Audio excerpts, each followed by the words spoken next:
নমস্কার, আমি শুভম রায়। আপনারা দেখছেন জিটিভি, দ্রুতগতিতে সবার সাথে। লালদিঘিতে মাছ মরে যাওয়ার ঘটনা পরিদর্শন করতে গেলে প্রদেশ কংগ্রেস সভাপতি অধীর রঞ্জন চৌধুরীকে বহরমপুর পৌরসভার চেয়ারম্যানের হুমকির মুখে পড়তে হয়। সেই ঘটনার তীব্র প্রতিবাদ জানিয়ে আজ নির্বাচন কমিশনে ও জেলা পুলিশকে সুপারে চিঠি লিখে জানান পশ্চিমবঙ্গ প্রদেশ কংগ্রেস সভাপতির সম্পাদক ও অর্গানাইজেশন মনোজ চক্রবর্তী। এ তো প্রশাসকের কথা নয়, গেছেন, দেখেছেন, চলে এসছেন, তারপরে এত মাথা খারাপ কেন? তারপরে যে ভিডিও আছে, সেই ভিডিও কোনো সভ্য সমাজে চলতে পারে না। বহরমপুরের মতো কৃষ্টি সংস্কৃতি সম্পন্ন জায়গার মানুষ এবং এই ভিডিও গোটা বাংলা দেখেছে। আমাদের কাছে নালিশ এসছে, আমাদের কাছে ফোন এসছে, বলেছে এটা বহরমপুর চেয়ারম্যানের এই ধরনের আচরণ, এ তো নিন্দনীয়। এখানে মহাশ্বেতা দেবী থেকে আরম্ভ করে নেতাজি সুভাষ বোস, গান্ধীজি এখানে বিচরণ করেছেন। সেই জায়গায় দাঁড়িয়ে এখানকার কিভাবে হয়েছে, কেন হয়েছে, কী জন্যে হয়েছে, আমি পশ্চিমবঙ্গের রাজত্বে সে ব্যাখ্যায় আমি আগেও বলেছি, এখনও বলছি। পুরসভা ভোট হয়নি, দখল হয়েছে, তবুও মান্যতা দিয়ে বলছি first citizen of the Baharampur, তার মুখে এই ধরনের রাস্তার মাস্তানের মতো কথা মানায় না, তার তীব্র নিন্দা করছি।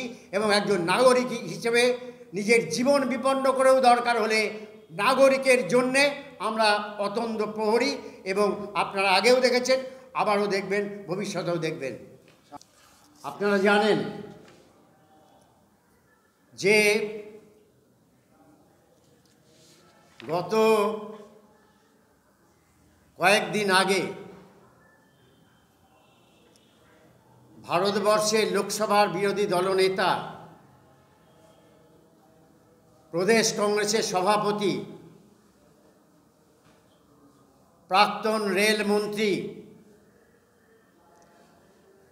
এবং গোটা ভারতবর্ষে যিনি প্রতিষ্ঠিত একজন রাজনৈতিক ব্যক্তিত্ব, তিনি সাংসদ, বহরমপুরের জনমানসে যে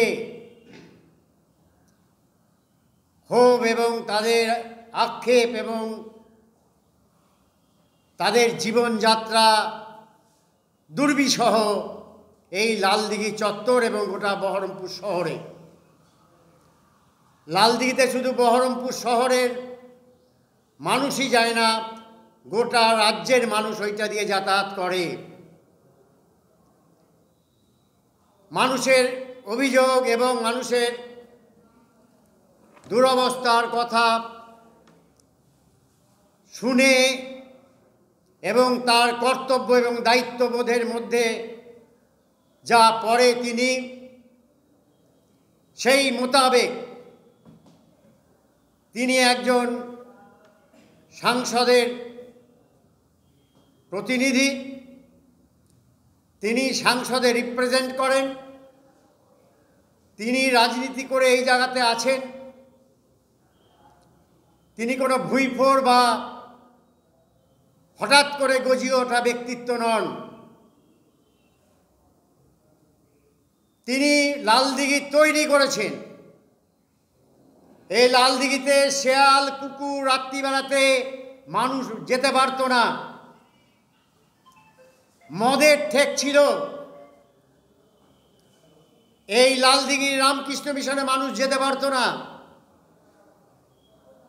সেইখানে মানুষ আজকে গোটা শহরের প্রাণচঞ্চল একটি উদ্যানের নাম লালদিঘি, যার নাম নেতাজি সুভাষ জলাশয়। তিনি কমপ্লেন পেয়ে দেখতে যেতেই পারেন এবং যাবেনও, এটা আইন। কিন্তু এত মাথা খারাপ কিসের আমি তো বুঝতে পারছি না।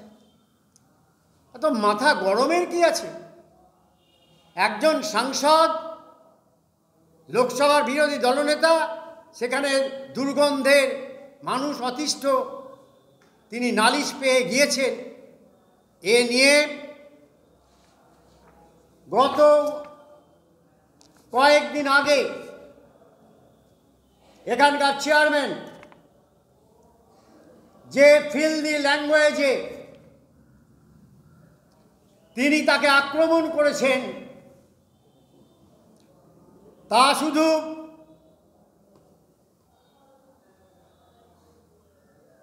ভারতবর্ষে নয়, মানুষ দেখেছে যে একজন ফুটপাতের মাস্তানের মতো তিনি কথা বলছেন।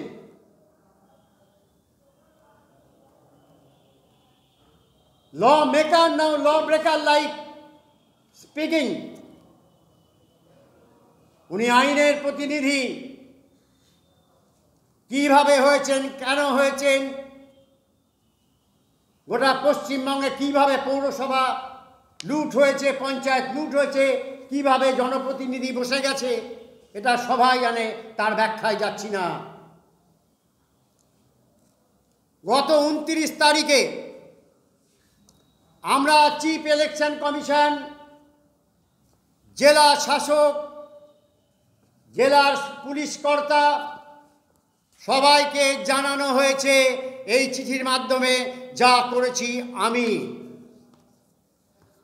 আজও পর্যন্ত কোনো তরফে কোনো জায়গায় প্রশাসনিক অ্যাকশন দেখা যায়নি, প্রশাসনিক নিষ্ক্রিয়তা। এই জন্য আমরা দাবি করছি অবিলম্বে কি বলা হয়েছিল, বলা হয়েছিল সেই ভিডিও আপনারা দেখেছেন, আপনাদের কাছে আছে, যে তার বাড়ি আক্রমণ করব, মিউনিসিপ্যালিটি থেকে হাজার হাজার লোক নিয়ে গিয়ে, ভয়ঙ্কর ব্যাপার। এদিকে ল মেকার, তারপরে কি ছিল, তার বাড়ি আক্রমণ করবই তো, তারপরে পার্টি অফিসে আক্রমণ করবো। হ্যাঁ, তো ভয়ঙ্কর ব্যাপার। এই ধরনের ল্যাঙ্গুয়েজ, তার বিরুদ্ধে আমরা দরকার হলে আইনানুগ ব্যবস্থা নিতে বাধ্য হব। প্রশাসনকে আমরা জানিয়েছি অলরেডি। অতএব তাই আমরা বলতে চাই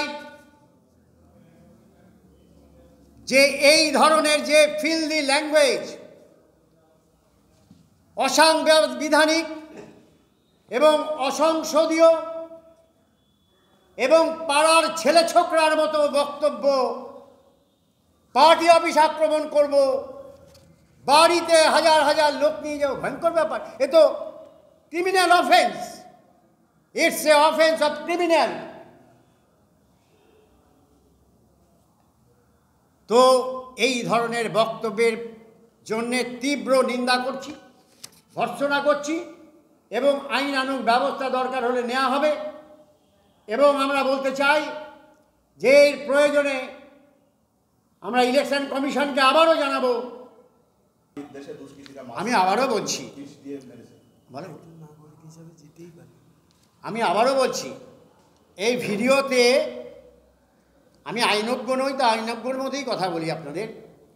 এই ভিডিওতে তিনি সেদিন কোনো অভিযোগ করেননি,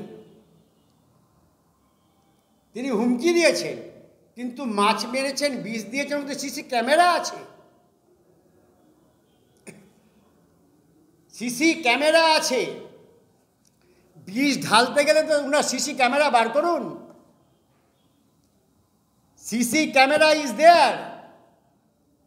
তিনি বিষ দিয়েছেন, তাহলে বিষ দিয়েছেন তাকে প্রমাণ করতে হবে, আর না হলে আইনানুগ ব্যবস্থা হবে। এই তো ব্যাপার।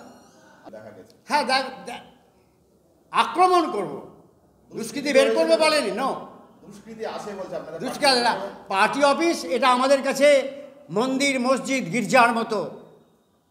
এটা দুষ্কৃতীদের আশ্রয়স্থল নয়।